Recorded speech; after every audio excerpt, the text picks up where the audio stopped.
Hello. For those of you who don't know me, my name is Marlene Friesen, and I am a part of the MCBC Indigenous Relations Task Group.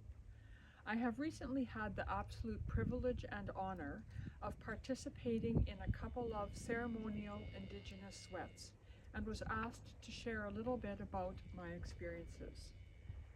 The women's sweats I have attended have been led by Darla Peters, also known as Red Elk Singing Woman at the Chehalis First Nation. I had heard from her at previous events that these were open to non-Indigenous people as well, but was having some trouble getting up the courage to actually go. I finally took the step when I was specifically invited by a friend to join her in attending.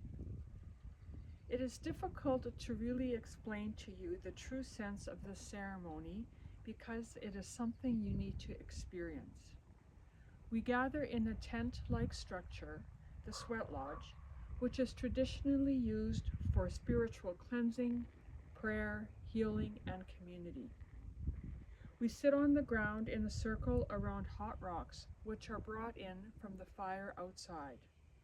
Water is splashed on the stones with cedar boughs together with medicines such as sweetgrass, sage, and lavender, creating steam and warmth and a wonderful healing aroma.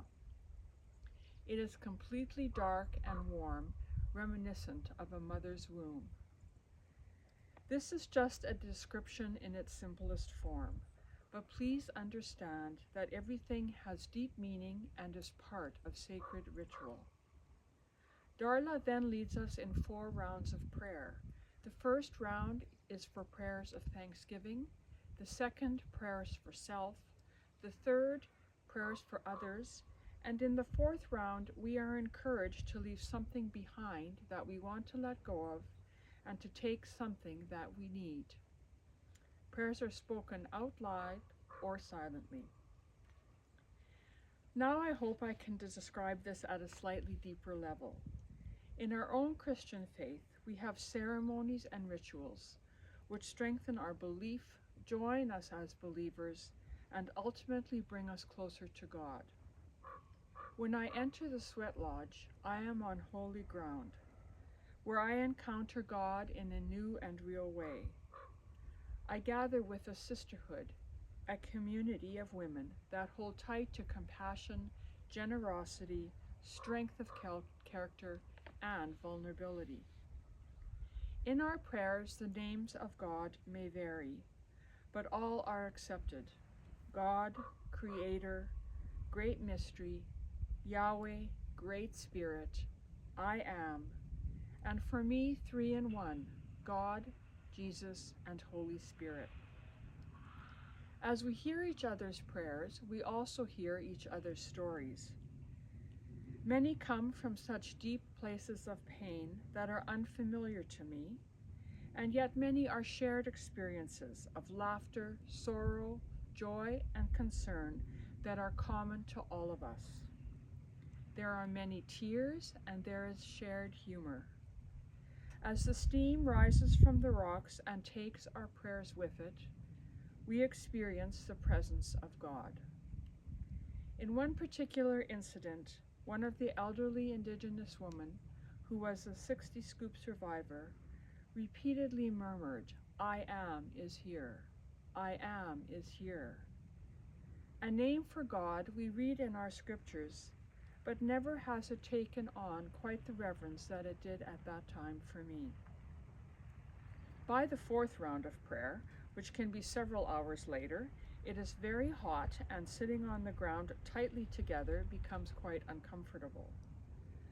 But as we're told to forget about our discomfort by truly focusing on the prayers being spoken, they become our prayers as well, and the power of that communal prayer is a real and tangible thing. To participate in these ceremonies is a path on my personal journey to truth and reconciliation. But even though I have been accepted and welcomed so warmly at the sweat lodge, do I still feel a little awkward and a little uncomfortable? Is it foreign for me to feel like the minority when I'm usually part of the majority? Are there protocols I don't know, and am I worried about doing something wrong? Absolutely, but that's okay, and in fact, I think it might be a good thing. It is a lesson in humility and shows me how possible it is to love and accept others different than myself. It is a reminder that everyone's journey towards wholeness with God might look a little different, but God's love is available for all people, all nations, and all creation. I read a line in a book recently that defined truth not as a compromise of ideas, but an integration.